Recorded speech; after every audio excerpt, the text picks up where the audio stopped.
And welcome, Hoosier fans, to another episode of Podcast on the Brink, your weekly dose of Indiana University basketball news and discussion. I'm your host, Jerod Morris.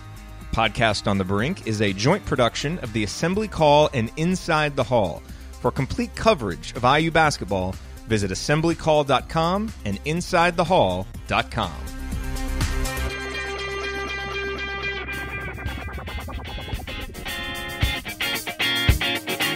On this week's edition of Podcast on the Brink, it is just me and Alex, and we are trying out a bit of a different format. We're doing a mailbag this week. So Alex put out a call for questions on Facebook, on Twitter, and at the Inside the Hall Premium Forum, and we got a bunch of great questions covering expectations for next season, the future of IU basketball, recruiting, and how all of that is shaping up, plus just a bunch of miscellaneous questions, which are very fun to answer.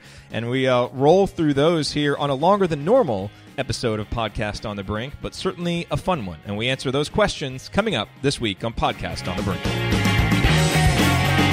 Hey, real quick, a word about this week's sponsor, SeatGeek. Buying tickets to sports and concerts can be complicated, but there is a better, simpler way to buy with SeatGeek. SeatGeek is the smartest, easiest way to get tickets to live events, because with SeatGeek's seamless mobile experience, you can buy and sell tickets in just 2 taps. SeatGeek helps you find the best seats at the best prices, fully guaranteed. There really is nothing quite like seeing your favorite team or musician in person, and SeatGeek will get you closer to the action for a great value. I have SeatGeek on my phone, and it's by far the easiest way that I've found to shop for tickets.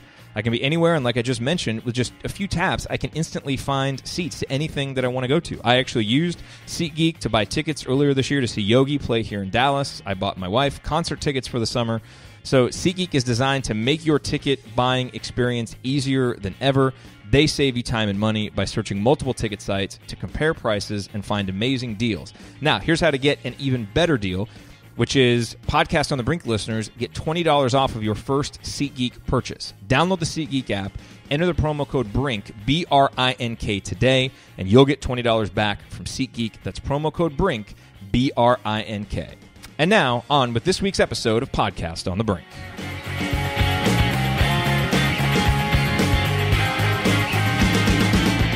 Alrighty, well, we have something fun planned for you this week on Podcast on the Brink, and that is a mailbag. So Alex put out a call for questions in the Inside the Hall forum, on the Inside the Hall Facebook page and on Twitter, and we took the best questions that were asked, and we've put them together into a mailbag here, and we're going to answer them. And if you like this format, let us know, because we'd be happy to continue doing this, especially during the off-season when there tends to not be quite as much to discuss. This is a fun and interesting way to make sure that we address the topics that you are interested in right now.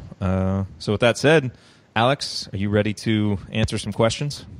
I am ready to go. Let's do it. We got a pretty we looked over a little some of these before. We have a pretty stacked list, so hopefully we can get to all of them, and hopefully we can answer to everyone's satisfaction. Yes. All right. Well, let's start. Basically, we're going to split this up into 3 different categories based on the questions that were sent in. The first one will be next season. So there were a lot of questions that deal with next season, and we'll get those. Obviously, there were a lot of questions about recruiting, so we'll hit that next. And there's kind of a grab bag of questions that we'll do at the end. So that will be how we will progress through the mailbag. And so let's start with next season. And our first question comes from Royce, and he asked this question on Facebook. Do you think Coach Miller should be successful right away from the simple fact that he has never had players of this caliber at Dayton, for example, Bill Self? And what I find interesting about this question, I mean, obviously, you know, Archie is taking a step up from Dayton to Indiana, recruiting a different level player you would think will be able to attract a different level player. But the thing that's important to remember is that the competition level is also going to go up. So Dayton was obviously playing a certain level of competition in its conference play, and Indiana plays a tougher level of competition in the Big Ten. So you can't just look at it from the fact that he'll have better players at Indiana. He'll also be playing a tougher schedule on a game-in, game-out basis as well. So that's one thing. And the other thing, Alex, that I find interesting about this question is the comparison to Bill Self, who has had, I mean, clearly an unprecedented level of conference success at Kansas. We all remember his incredible 3-year run at Illinois as well, which was very good. But let's remember this about Bill Self. When he got to Illinois, he took over a team that the previous year was a top 20 team. So that team still had some pretty good players. No, he built on it and took it to the next level, but the cupboard was far from bare. And when he took over Kansas, that team had been to the national championship game the year before because obviously Roy Williams was there, and then he left to go to North Carolina. So Kansas was obviously a pretty good program that was already humming. Now he has obviously taken the consistency to the next level. It's a much different situation that Archie Miller is taking over with a team that basically collapsed at the end of the year, lost its 3 best players in terms of pro potential in Thomas Bryant, OG Anunoby, and James Blackman Jr., and lost in the first round of the NIT with a losing record in conference. So as great as Bill Self has been, and we hope Archie Miller brings that kind of success to Indiana, I don't think you can really compare the two based on the situations that they're taking over. But what do you think in terms of what fans should expect from Archie his first year? Yeah, I don't think it's fair to hold him to the same standard for the reasons you lined out there with Bill Self. Just totally different situations. The main thing I'm going to look for next season is really just how much better they become in 2 areas. And I think these are things we've talked about consistently for years, and they've been problems with Indiana basketball for, most of the last 9 seasons. Turnovers, how well they take care of the ball. And I think that's something that you can definitely correlate to coaching. That's just obviously with the track record of how poorly they've been in that facet of the game for a long time now. I think we're going to want to see how much he can turn that around. And then the defense. I think I've talked about this before. I think people have asked me, how are we to gauge, the progress of Indiana's defense next year? Is there a certain number you're looking for? The Ken Palm numbers are what they are. I think if Indiana can move up overall, 20 or 30 spots in adjusted defensive efficiency, that's a really good jump for a first-year coach, because there's a number of things that go into this. One, these are not, they are Archie's players. He said that now. They are his players now because it's his program now, but these are not guys that he brought in to play his system. And so there's going to be an adjustment from him, getting used to these guys. And there's also going to be an adjustment from these players getting used to Archie's coaching style. So I don't think we can expect a top 20, top 30 defense, which I think eventually is what Indiana is going to be. I don't think it's fair to expect that right away. So, I would just say, I think he's going to be successful. Are there going to be road bumps?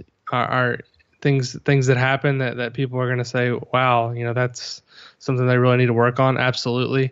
But I think we need to look at the turnovers and the defense to kind of see if there's market improvement in those 2 areas. Those are really the main 2 things I'm looking at, not a win-loss number, not a specific NCAA tournament run, as nice as those things would be.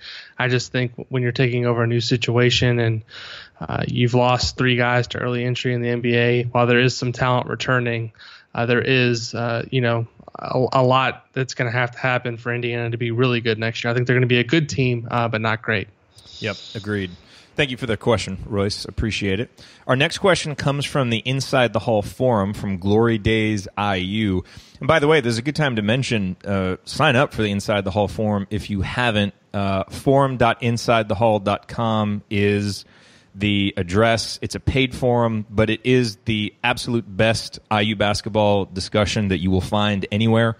And so I really highly recommend that you take a look at the forum. That's the right URL, right? Forum.insidethehall.com? Yes. Okay.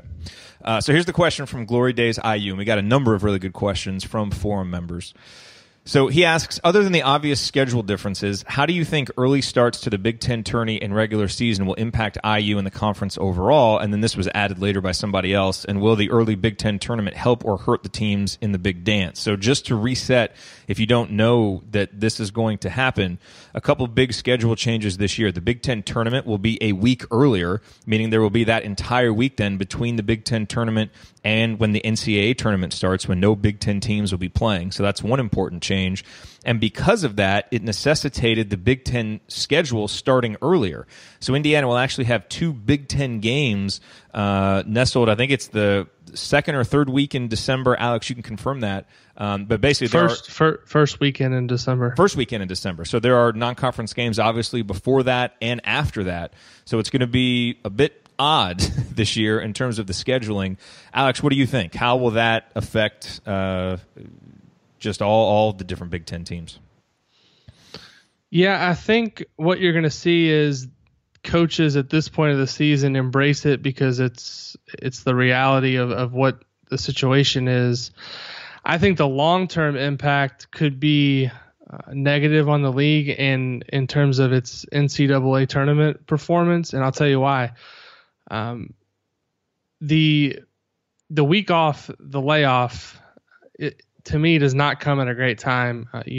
I know a lot of smaller conferences do this, and they do it because they have to have their tournaments a week earlier to get them on TV. The Big Ten is doing a week earlier because they wanted to have this event in Madison Square Garden, and the only week they could get it was the week earlier because the Big East obviously has their tournament every year in Madison Square Garden. So, I think what you're going to hear in Big Ten media days and as the season goes along and even leading up to the tournament is, oh, this is great.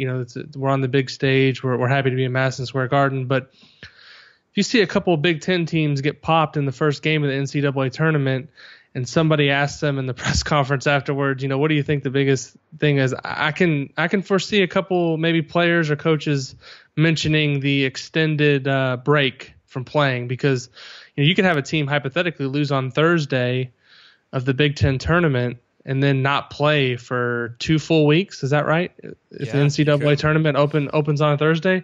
And so I just don't think that's a healthy thing. I understand why Jim Delaney did this for exposure reasons. And I don't think it's going to be something that's normally in the rotation. I know last year's DC thing went somewhat okay. I mean, the attendance from someone that was out, I was there. It was not attended well, but the event was pretty well organized. There was decent, mixture of Big Ten fans from around the country, and there are a lot of strong alumni bases in that part of the country. But I just think moving it up a week, I think the potential downside for your league, and as a commissioner of a league, Jim Delaney's number one thing, the Big Ten has not had a team win the national championship since the year 2000. I would not be doing something like this regularly because I don't think it sets your league up to perform well in the tournament if you have the potential for teams to be off for as much as 2 weeks before they play another game. Because this is just a 1-year thing, right, as of now? Right, okay. for this year, yeah. And then we go back to Chicago and Indy on a rotation. But I think there's been mention of other destinations getting in the mix. I think Minneapolis was mentioned, Detroit. I think even Nebraska may have been mentioned. I'm not sure that any of those are going to happen. I just think Jim Delaney has encouraged cities to put together proposals to try to get in the mix. But honestly, I mean, and this is not because I want the advantage for Indiana or anything like that. I've been to the Big Ten tournament now in Indy, Chicago, and DC. I mean, Indy by far and away is the best site to have it. Just from a logistical standpoint, easier to get around in those in that city than it is in Chicago and DC. Cheaper hotel prices, more accessible to more fan bases. So hopefully it'll return back to the regular rotation of Indy and Chicago, and then maybe mixing these in every so often. Let me throw out a totally ridiculous idea that I'm sure has absolutely no chance of actually happening. But you've got that week there. Is there anything that would prevent Big Ten teams from scheduling scrimmages against each other? Like, let's say that Michigan State and Indiana both are in the tournament, want to stay sharp. Is there anything that would prevent them from kind of scheduling a scrimmage, either a private one that no one's at, or even a public one? Sell some tickets, let the guys stay sharp. Obviously, you'd have some injury risk there, but you could get a game in, and obviously at that point you're not worried about showing the other team anything because you're probably not going to be facing off against them in the tournament. Is that a totally ridiculous idea, or something that if this becomes a consistent thing in the future that you could see happen? I don't think you'd have anything public. I think the private idea is potentially something that could happen. I'm not sure what the rules are exactly. The other thing I thought about was some of these other smaller leagues that play their tournaments a week early. You could schedule a game with, a Big Ten team and that's a good idea. A smaller league, Missouri Valley team or something like that. I just don't think that's going to happen this year because it's the first year that this has happened, and teams don't really necessarily understand the impact. But I think that layoff has potential to be pretty damaging to teams if it's not managed right. So it's going to be interesting to see how it plays out. I can just see Michigan State losing in the second round of the tournament or something, and Tom Izzo going on a rant about how they were off for 10 days, in which he'd be perfectly okay with me if he did something like that, because I would agree with him wholeheartedly. I can just see something like that happening. So yes. Stay tuned to March, and we'll see how it all works out. Okay, these next three questions we can probably hit pretty quickly. So Hoosier Jake from the forum asks, when was Hartman's injury and how is he progressing, and what kind of on-the-court impact do you see him having this season? Obviously, Colin was injured before last season even started, kind of the first sign that year was not going to go well and an inauspicious beginning. What have you heard about how he's progressing, and what do you expect in terms of on-court impact?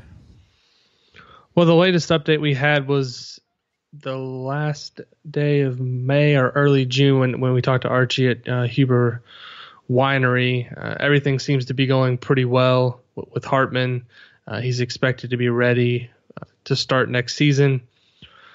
I don't think he's doing anything in terms of contact, but he's, I know, doing a lot of running, different things like that. And if you've watched any of the videos, which I would strongly encourage you to follow IU on Twitter or Instagram or whatever, they've been doing a really good job of sharing some shorter videos of off-season workouts, and you get a chance to look at the freshmen, things like that. But Hartman seems to be doing pretty well. I would expect him to be ready to go. In terms of his on-the-court impact, someone asked me if I saw him scoring more next season. I don't necessarily see him scoring more. He may take some more shots just out of necessity, but he's never been a guy that's going to go out there and hunt offense or, try to take over games. I could see a scenario where he averages, something like 7 or 8 points a game. I just think his biggest impact is going to be the intangibles, the things that we've seen over the course of his career from him as a player. So that's really, where it's at. I don't think you're a really good team if Colin Hartman's your first or second best player. No offense to Colin Hartman, but he's kind of made a name for himself as being a role player for most of his career. So I think that's what he'll continue to be. Yeah, and I think in terms of impact, if he can get back to shooting 40+% from three-point range and help space the floor, that'll be really important too for a team that could struggle, with consistent shooting based on, who the guys that you kind of project for major playing time right now. So that'll be another really important role that he can have. John Arnholt on Facebook says, what is your thought on Tim Priller getting some playing time as a senior? Obviously, I think Tim will be able to play in mop-up duty, that kind of thing. But I think this question is more getting at some legitimate minutes, like we saw him play in the Purdue game last year. My thoughts on this, Alex, are that just given the lack of depth that Indiana has in the front court, and, we haven't yet seen Deron Davis be able to consistently play, 25, 26 minutes, stay healthy and everything. Obviously, everything seems good from conditioning so far in the offseason, him losing weight, and all signs are good there. But still, we haven't seen it yet. And there's not a whole lot of size behind him. And one of the guys who would, kind of slide down when he's out, Juwan Morgan, also has been a guy who has not always been able to stay on the floor. So given that, I think Tim Priller may need to play some by just necessity this year. And so, to me, I see him maybe 6 to 10 games somewhere in there, getting 4 to 5 legitimate minutes, whether it be because of foul trouble or injury, and just having to come in and fill a role like he did last year, which is setting screens, getting rebounds, hustling, doing Tim Priller things out there.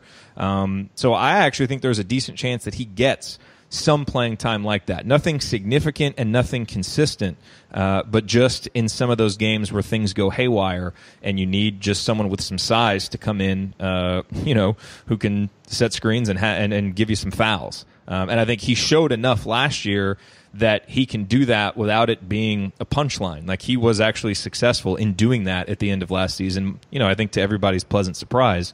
And so I think we'll see at least a few instances of that this upcoming season. What do you think? Am I too optimistic about this? I think a lot depends on how effective Clifton Moore can be and how effective Freddie McSwain can be. Obviously, the health of Juwan Morgan. I think the more likely scenario is more small ball lineups with McSwain and Juwan playing together, or McSwain and Hartman playing together when Davis needs a break. I can see Priller getting occasional minutes depending on foul trouble, but I wouldn't expect it to be anything regularly. And that's no knock on Tim. It's just, you're building a program for the future. He's going to be a senior. He's rarely played his first 3 years. And I think the thing you try to do is, especially with Clifton Moore, if you can get him to where he's able to give you some minutes up front, because he is a pretty good shot blocker, decent rebounder. I think those guys that I mentioned there will have a chance to get playing time before Tim Priller. But, I think the encouraging thing is you did see what he was able to do that game last year against Purdue. Obviously, it wasn't under the best circumstances given how the game was going, but he did get in there and hold his own, and that's all you can ask for from a guy, is in terms of hustling and playing the game the right way, which I think is what he did. And I think if he does get the chance to play, what he'll continue to do. We had Maurice Creek on last week, and obviously the first question that we asked him was about that performance against Kentucky. I feel like someday if we have Tim Priller on the podcast, our first question will be about that performance against Purdue, which, hey, look, Indiana, the closest Indiana got in the second half of that game was when Tim Priller had that little turnaround jump shot. He played well in that game, which was, like you said, good to see. And so we'll see what happens with that this upcoming season. The next question is from Jeff Newton Fan 1 from the forum. Alex, based on what you were hearing out of practice, would you update predictions for the year, increase the number of wins, decrease it, or leave it where it is? Or do you just not have enough information really to make any changes? Yeah, I mean, we you hear things secondhand. We haven't had, any access to workouts or practices, so I can't say anything with definitive because I haven't seen anything with my own two eyes. I've seen the players a little bit at team camp in terms of how they look. Obviously, Deron Davis looks like a different person in a lot of ways, just with how slimmed down he is. But and the other thing is I haven't seen the Big Ten schedule for next year, so. I've heard some things about who Indiana's going to play and how many times they're going to play. Nothing official yet. To me, that's almost as important as kind of seeing how things are going. I mean, the Big Ten schedule is pretty important in terms of who your double plays are and who your single plays are. I think we'll learn that information hopefully sooner rather than later. But I don't have anything definitive in terms of predictions for next season. I think if I were to redo my power rankings that I did recently after the end of the NBA draft deadline for guys to pull out, I think I had Indiana 8th, and I think I would keep them right around there just until I have a chance to either see a workout, see practice, and even and the other thing is, even if you watch a workout or you watch a practice, you're probably going to come out of it feeling positive no matter what. So you try not to let those things influence what you're hearing anyway, because for the most part, if you hear something about a practice or a workout, it's going to be something positive because that's the information they want to get out. So right now, I just pretty much stay where I am in terms of picking them 8th for the Big Ten, but that could change depending on the schedule. Yeah, just think back to last season when John Crispin hosted that live look at practice for Indiana. I mean, things looked awesome after that practice. I think everybody was feeling pretty good. I think we even did a podcast episode right after that, didn't we? Talking about that practice. And unfortunately, things didn't go so well after that. We did, yeah. That was from a PR perspective, that was a great tool for Indiana if they could have capitalized off of it. Kentucky has those deals where they have a practice or a workout on ESPNU, and Indiana kind of tried to follow the same model by having a practice televised live on BTN. But unfortunately, that was one of the high points of last season. Yes. Okay, so Looking even further forward, let's talk about recruiting, because that's the other big topic this time of year, and we got some good questions about recruiting. So Brian on Facebook would like for you to update us on Archie's strategy to build in-state recruiting, building relationships with coaches and players that secure in-state talent. We obviously heard that was a top priority, so how is he doing it? How is it progressing?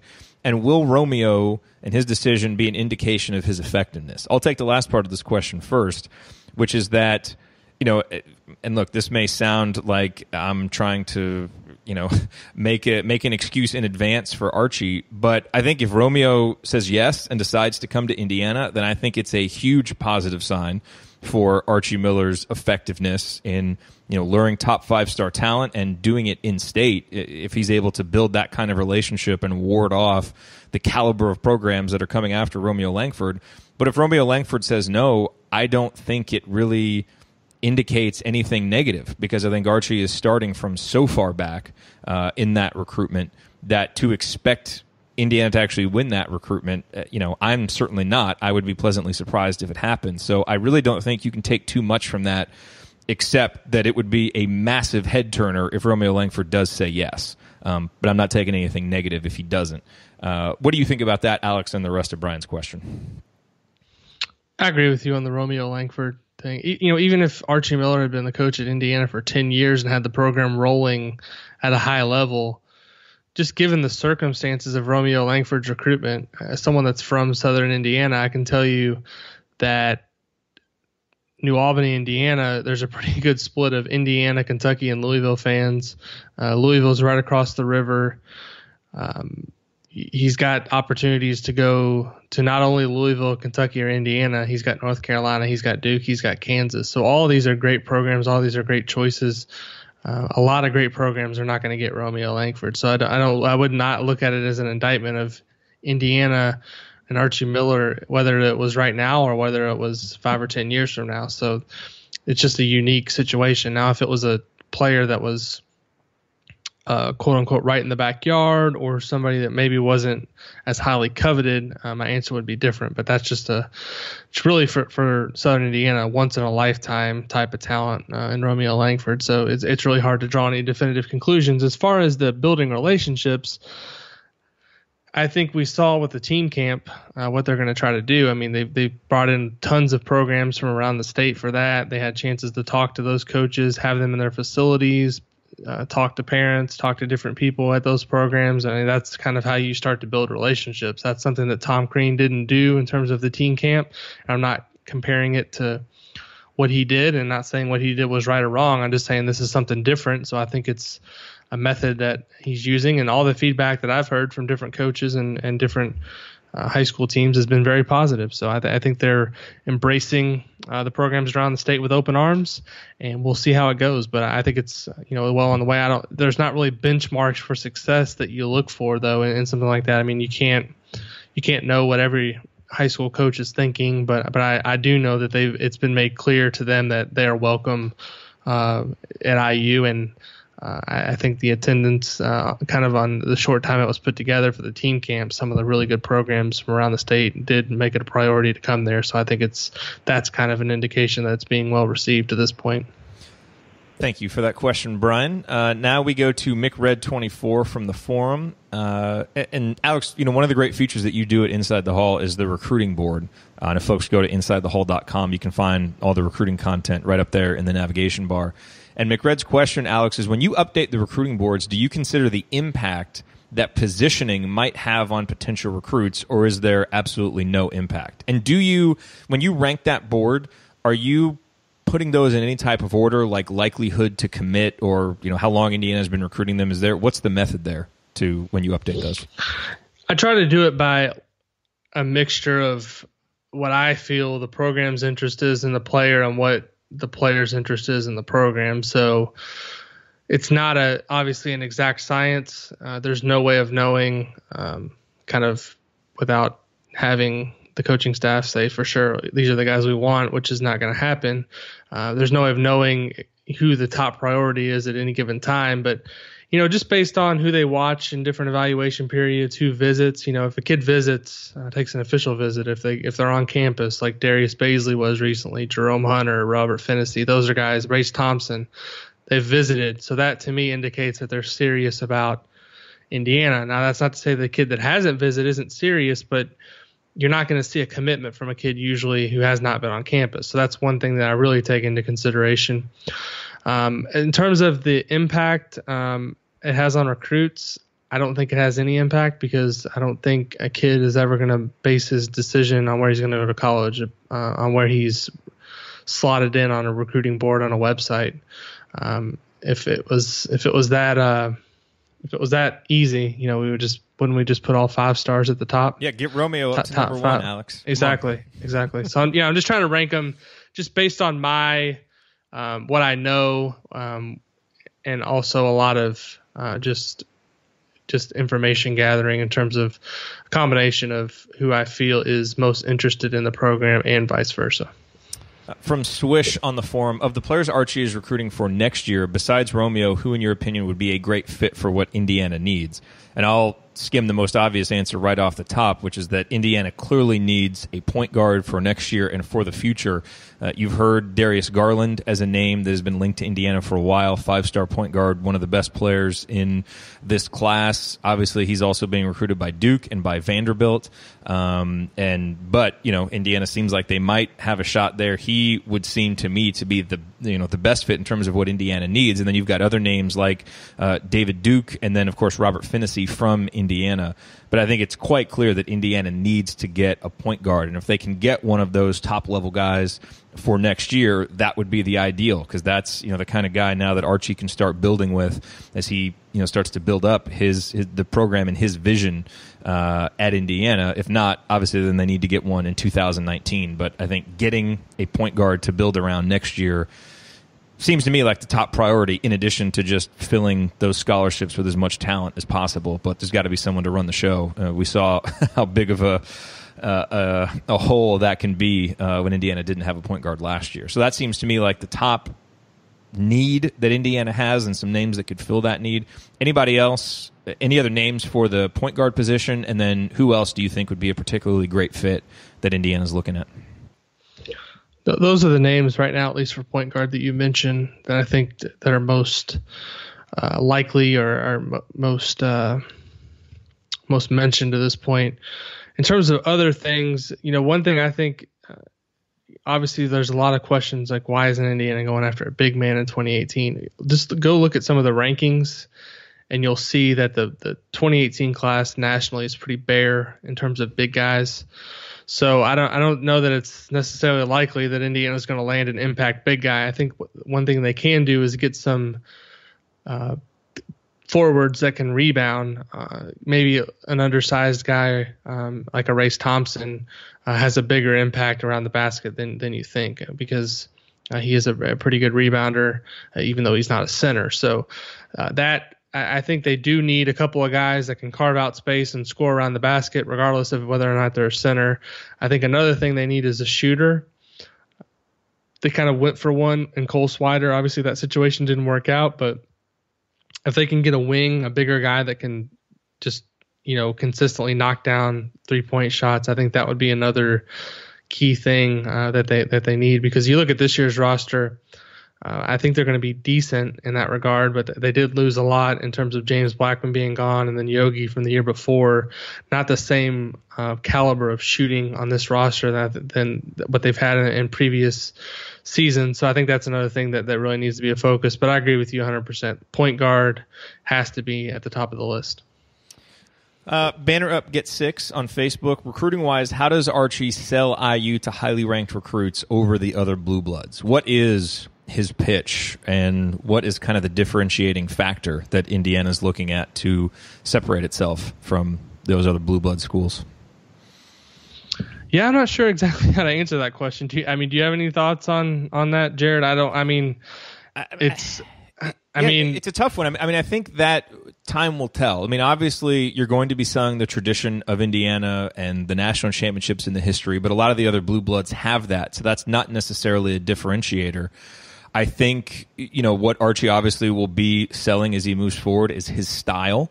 How he is able to develop players and move them to the next level, because that, obviously, Tom Crean started to build a reputation as a player development guy, and, a guy who, could take underrated guys and put them into the NBA draft, and that kind of developed organically based on guys he recruited and some of the results. And so I think to a certain extent, you'll have to see, the synergy of Archie Miller and Indiana, what does it produce, and what among those elements are differentiators that other programs don't have. We saw what happened when John Calipari got to Kentucky, and now what they sell. At Kansas, obviously you're selling, incredible history, magnificent facilities, and a guaranteed conference championship every year and a high seed in the NCAA tournament. So I think some of that is to be determined. But I think the other thing that is clearly going to be sold is just the fan support, how important basketball is in Indiana. And I think that's, obviously you've got places like North Carolina and Kansas and Kentucky where those things are going to be similar.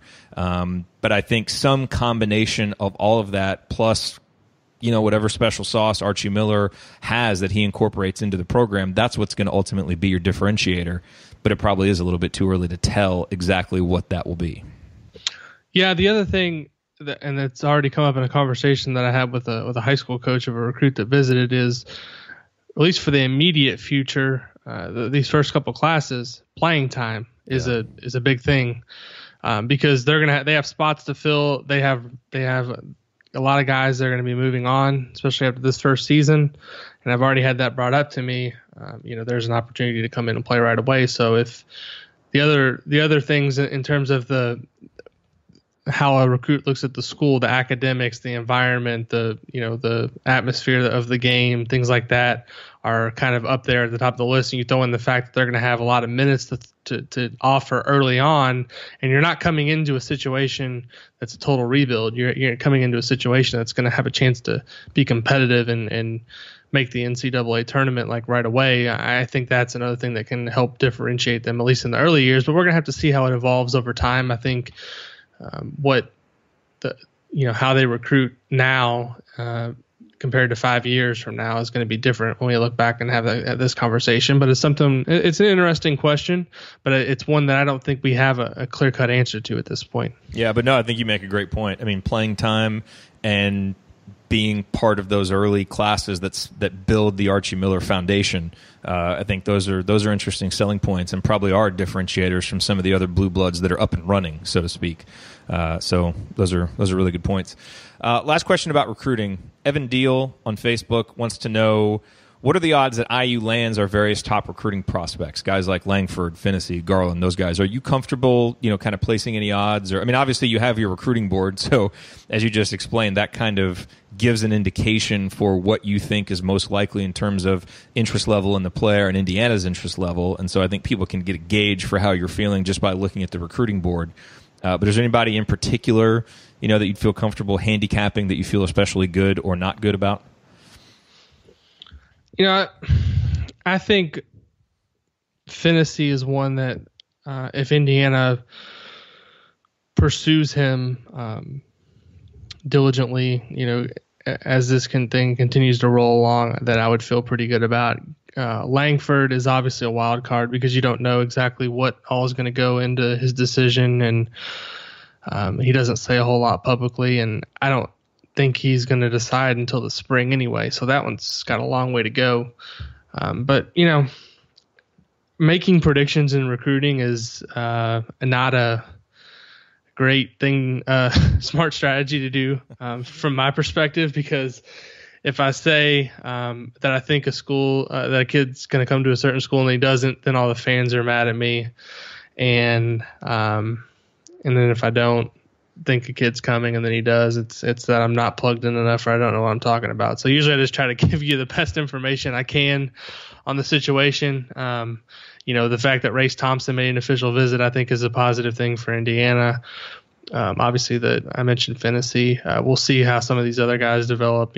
Some of the guys I have towards the higher point of the board at this point, I think Indiana has a realistic chance of getting, but I think we'll learn more as we get into August. A lot of guys will trim their list after the July evaluation period. Jerome Hunter's already trimmed his to 5, but I think more guys will trim down and then start to set official visits, and that's where Indiana is really going to have to make its mark, is with the official visits this fall, and get guys on campus, get them around at a football game, get them around a little bit of atmosphere, let them see the campus in fall, which is never a bad thing, and then you hope to get to some commitments. But in terms of setting odds, I've learned to stay out of that business, although I do, for entertainment purposes, occasionally participate in the 24/7 Sports Crystal Ball. I don't take that as seriously as some others do. For entertainment purposes for yourself or the interested fans? Well, they asked me to participate a couple of years ago, and so I do a couple, just if I have a feeling. But I've always told people, ask me on the forum, I saw you put this guy to this school in Crystal Ball. Is that a? Because we have a running joke on the forum. There's been a couple of times where I've said book it on a recruit, like this kid's coming for sure. And so everyone's always asking me, is that a book it? And I'm like, no, it's not a book it. If I put it on the Crystal Ball, it's a book it. If I type it here in the forum, that it's a book it. So another reason it's pretty to sign up for the forum. It's pretty funny. Yeah, there's been a couple of those over the years. And there's been some where people have asked for a book it, and I said, I can't give you one. And then the kid ends up going somewhere else. So it's really a fickle thing. I mean, we're talking about young people. I know how much I changed my mind, and I'm a 35-year-old man.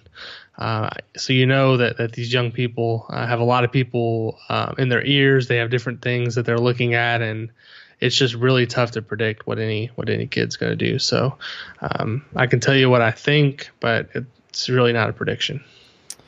All right, a few final questions here to roll through. Evan also asked, are we going to work the Old Depot trade into our next SeatGeek ad read? No, because I pre-record the SeatGeek ad, so it ran before we got going here. But a little value add here for SeatGeek, our sponsor, who we greatly appreciate.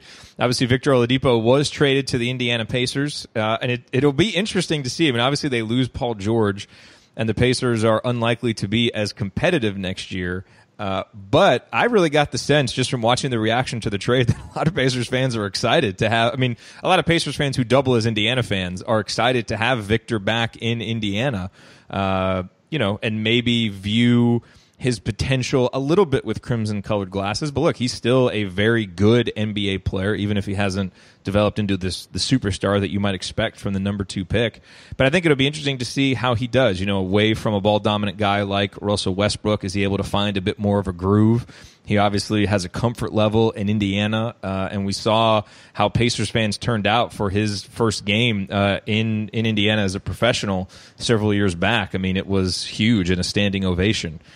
So if you are looking to get tickets, obviously you can go to SeatGeek and use the promo code BRINK, BRINK, which I think a lot of Indiana fans will be doing next year. Do you have any quick thoughts on Oladipo as a Pacer? Yeah, I mean, I think people were underwhelmed that are NBA and Pacer fans on the return that they got for Paul George. It's going to be, I was excited actually to see Victor in a playoff team, so we actually get to watch him play some relevant, meaningful games, and we did last year.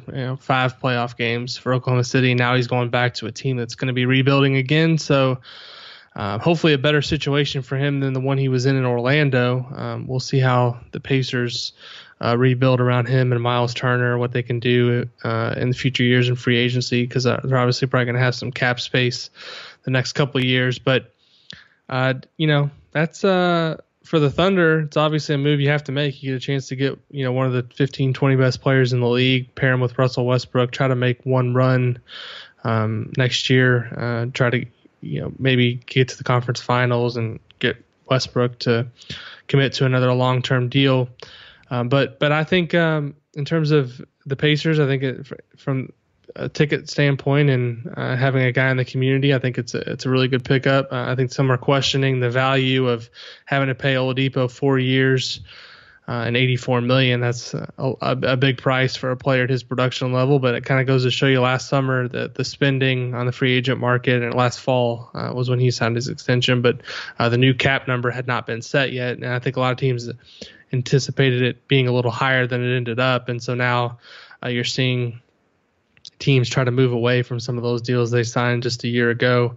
But Oladipo, I'm happy for the local community and for the Pacers fans. They'll get a chance to watch him play and hopefully grow as a player, and hopefully the franchise is able to get back on the right track through a different method here, because it was obvious that they were not going to go anywhere long term with Paul George. They had their chance a couple of years ago when they got to the conference finals and lost to the Heat, and I think ever since then they've just been trying to stay relevant. And to me, in the NBA right now, you're either going for it or you're rebuilding, and I think it was clear that the Pacers weren't a team that was trying to make a push through the Eastern Conference, so that they were smart to rebuild and start over. Yep. And in a related question, Matt asked us, does the Oladipo trade to the Pacers have any positive impact on the Indiana program, having a successful Hoosier in the NBA in close proximity? I mean, the way I look at this, it can't hurt. I mean, obviously, if he can come down for games, and if he's, in the building when there are, recruits in the building, or, I guess anything where you have a guy like Victor, a legend, who's around, even just for fans to be able to just enjoy having him there, I think it certainly has a positive impact on the program. I don't know if it's anything measurable, if you're going to say like, wow, we got all these recruits because Victor was there. But having a guy like him with his personality and just his charisma around more can't do anything but help, I would say.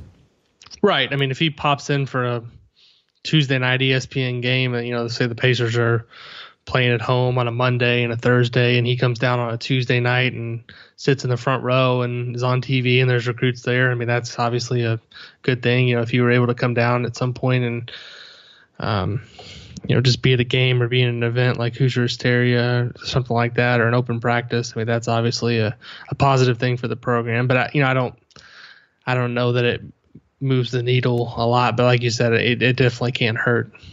Okay, a few final questions to roll through here quickly. D-Train on the forum, who do you see as developing into the better player, and how high do you think the ceilings are for Al Durham and Clifton Moore? Alex, I think you and I both agree that Clifton Moore, is most likely to develop into the better player. He's bigger.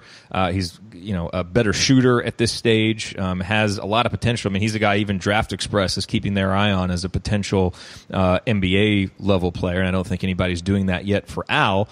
Although Al's growth in Archie Miller's program is going to be interesting, because he's a tough guard, a guy who likes to get to the basket. He can do some things that Archie has shown with guards in the past that he can really take advantage of. And so while I don't think Al's going to have a huge impact this year, he's a guy that I'm relatively bullish on as he becomes a junior and a senior in terms of his ability to contribute. Maybe not at an all Big Ten level, but certainly as a valuable part of the rotation. What do you think about those two guys and their respective ceilings? I agree with you that Clifton has the higher ceiling. I think the one thing that people are going to be surprised with him is how good of a ball handler he is for his size. That's one thing that's going to immediately jump out. In terms of Al Durham, I think his impact can be as a defensive guy who can get out into passing lanes and use his length to lock guys down, and also his ability to play in transition and finish around the basket. His jump shot needs some work. I think it's not broken, but it needs more repetition. It needs maybe a little fine tuning. But both of those guys, I think, should be positive additions to the program, along with Justin Smith. So in terms of, just to answer the question, in terms of who I see being the better player long term, I would say Clifton Moore. I think his ceiling would be probably an all Big Ten type of player, whereas Al Durham, I think, is going to be more of a role player who can really impact games defensively. Kyle on Twitter says Indiana, Ohio State, and Illinois all hired new coaches, and he asks which coach wins a Big Ten title first. I want to try and answer this objectively because obviously my first instinct is to say Indiana and Archie Miller. When you look at the other two situations for me, I mean, Ohio State, what are they down to, like 7-8 scholarship players now?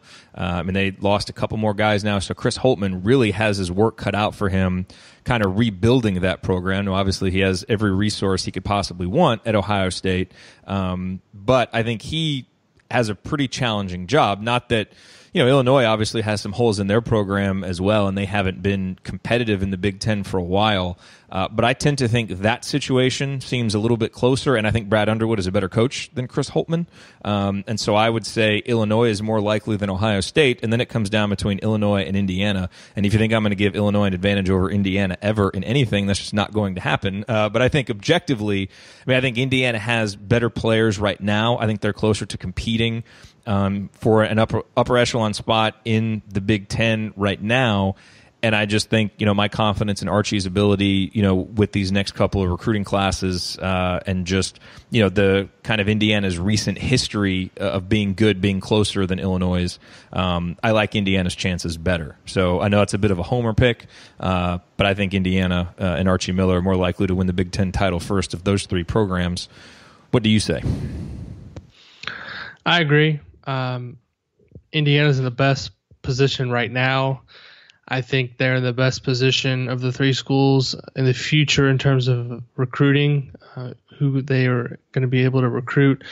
Illinois' situation is difficult because there's good players in Illinois, but a lot of them are in Chicago, and that, as we know, is not an easy territory to navigate. I think Brad Underwood did a pretty smart thing by hiring Orlando Antigua to help navigate those waters. He's obviously spent some time at Kentucky, recruited high-level players, so he may be able to help them in Chicago. With Ohio State, they're starting at a pretty low point. You mentioned they only have 8 scholarship players at this point. They really have to get back to getting the best players out of Ohio, which is something that Thad Matta did not do towards the end of his tenure. And Indiana, I think, can be a tournament team this season, whereas the other two, I don't necessarily believe that. So I think they're starting in a better position. I think Archie is just as good, if not a better coach than any of the other two guys. And I think just in terms of recruiting moving forward, I think Indiana has the best chance to acquire talent. So I would give the edge to Indiana, and I'd probably put Illinois second and then Ohio State third, because I think Ohio State's really starting at a low point. And finally, our last question from CW76 on the forum. What is your favorite workout or piece of equipment featured in the clips? For me, this is an easy one. I love the underwater treadmill that Cliff Marshall had Deron Davis running on in the one clip. I think that's so smart, especially for a big guy, to help reduce the strain on the knees and the joints. And so I love the usage of the underwater treadmill. That just seems like a really smart piece of equipment to use. What has stood out the most for you in terms of the workouts? Yeah, I don't know the name of it, but I think Ed Schilling had the idea. I think UCLA, Kentucky, a few others have it. There's a machine that's been in a couple of the clips where you see the guys dribbling and watching a screen, trying to emulate what's going on the screen. It's like Guitar Hero for dribbling. Yeah, that's exactly how it was described to me. I think there's only a couple of programs in the country that have it. Now, Indiana does have one, so that to me was a pretty cool thing to see. I agree with you, though. The underwater treadmill, that's think about the low impact, especially with a guy who's battled some injuries, any way to get those guys to work out without hurting their joints and having them run on hardwood or concrete or anything like that. I mean, that's a terrific tool. And I think the weight room is going to get some changes that I think should be done. Hopefully, I think sometime in August. So hopefully we'll get a chance to get in there and take a look around and see what's new, what's changed, and talk to Cliff Marshall and see how things are going, because he's as important as anybody right now with these players and developing relationships, teaching them the habits that they need to have under the new staff. And I think it's going to be a real positive thing. Absolutely. Wow. That's the longest episode of Podcast on the Brink we've had in a long time. Yeah, I know. I was looking at the clock now. 50 minutes? Wow. Yeah, 50 minutes. But fun. I enjoyed that. I always like this format. We've done a couple of these over at the Assembly Call, and we answer questions every week on our radio show. And so I enjoy doing this. So let us know if you like this format. You can reach out to us on Twitter at Inside the Hall, at Assembly Call, and let us know if you like this format, because maybe we'll do one of these a month or something like that if there's demand for it. But we certainly enjoyed it. Any final thoughts, Alex, before we wrap up for the week? No, just hope everyone has a nice holiday on Tuesday. Take some time off. Find a pool or something to cool off in. Have a barbecue. Light off some fireworks, but not too many. Yeah. Because my dog and my kids at about 11 o'clock, I think they've had about enough. So there's my advice. Yeah. Good advice. Good advice. All right, everybody. Thank you for listening, and we will talk to you next week on Podcast on the Brink. Thank you for listening to this episode of Podcast on the Brink. We always appreciate you being here. To get more from me and from Alex, visit assemblycall.com and insidethehall.com for complete coverage of Indiana University basketball. If you liked this episode, please consider sharing it with a friend or family member who loves IU basketball as much as you do. You can also support the show by leaving a rating and review on iTunes, which helps us get the word out to more IU fans like yourself. We'll be back next week with another brand new episode. Until then, as always, go Hoosiers.